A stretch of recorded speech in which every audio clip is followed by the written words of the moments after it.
Good morning. This is PJ in my office. Daily lectionary readings for Saturday, November 26th. We have our 3 daily lectionary readings as we look forward to what is going to be happening in church tomorrow, which is the first Sunday of Advent. Psalm 122 is our psalm reading once again. Genesis chapter 6, verses 11 through 22. We continue from yesterday. Is our Old Testament reading, and then the Gospel of Matthew, chapter 24, verses 1 through 22 is going to be our New Testament reading.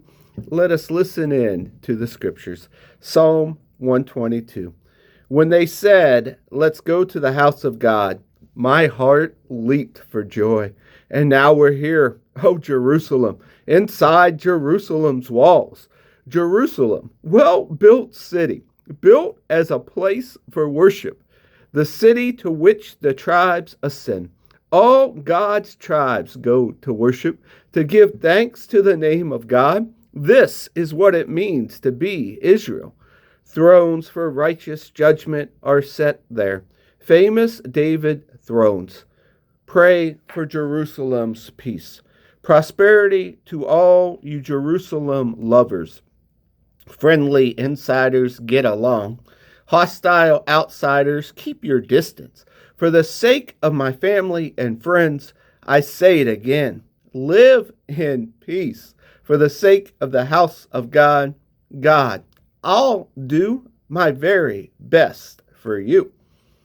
Genesis 6, 11 through 22 is our Old Testament reading. We continue to hear the story about Noah. As far as God was concerned, the earth had become a sewer. There was violence everywhere. God took one look and saw how bad it was. Everyone corrupt and corrupting. Life itself corrupt to the core.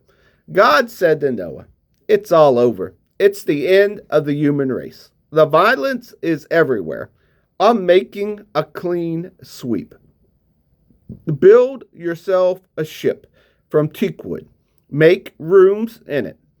Coat it with pitch inside and out. Make it 450 feet long, 75 feet wide, and 45 feet high. Build a roof for it. Put in a window, 18 inches from the top. Put in a door on the side of the ship and make 3 decks, lower, middle, and upper.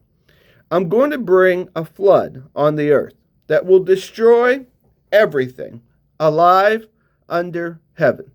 Total destruction. But I'm going to establish a covenant with you. You'll board the ship, and your sons, your wife, and your sons' wives will come on board with you. You are also to take 2 of each living creatures, a male and a female, on board the ship to preserve their lives with you. 2 of every species of bird, mammals, and reptiles. 2 of everything, so as to preserve their lives along with yours. Also, get all the food that you'll need and store it up for you and them. Noah did everything that God commanded him to do. Our New Testament reading comes from the Gospel of Matthew, chapter 24, verses 1 through 22. Jesus then left the temple. As he walked away, his disciples pointed out how very impressive the temple architecture was. And Jesus said, "You're not impressed by all this sheer size, are you? The truth of the matter is that there's not a stone in this building that is not going to end up in a pile of rubble." Later, as he was sitting on the Mount Olives, his disciples approached him and asked, "Tell us, when are these things going to happen? When will there be a sign of your coming that the time is up?" And Jesus said, "Watch out for the doomsday deceivers. Many leaders are going to show up with forged identities claiming, 'I am Christ, the Messiah.' They will deceive a lot of people. When reports come in of wars and rumored wars, keep your head and don't panic. This is routine history. This is no sign of the end. Nations will fight nations and ruler fight ruler over and over. Famines and earthquakes will occur in various places. This is nothing compared to what is coming. They're going to throw you to the wolves and kill you, and everyone hating you because you carry my name. And then, going from bad to worse, it will be dog eat dog. Everyone at each other's throats. Everyone hating each other. In the confusion, lying preachers will come forward and deceive a lot of people. For many others, the overwhelming spread of evil will do them in. Nothing left of their love but a mound of ashes. Staying with it, that's what God requires. Stay with it to the end. You won't be sorry and you'll be saved. All during this time, the good news, the message of the kingdom will be preached all over the world. A witness staked out in every country. And then the end will come.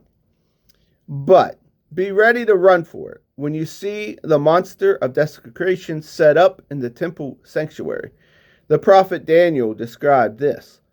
If you've read Daniel, you'll know what I'm talking about. If you're living in Judea at the time, run for the hills. If you're working in the yard, don't return to the house to get anything. If you're out in the field, don't go back and get your coat. Pregnant and nursing mothers will have it especially hard. Hope and pray this won't happen during the winter or on a Sabbath. This is going to be a trouble on a scale beyond what the world has ever seen. Or we'll see again. If these days of trouble were left to run their course, nobody would make it. But on account of God's chosen people, the trouble will be cut short. And here ends our readings for the day.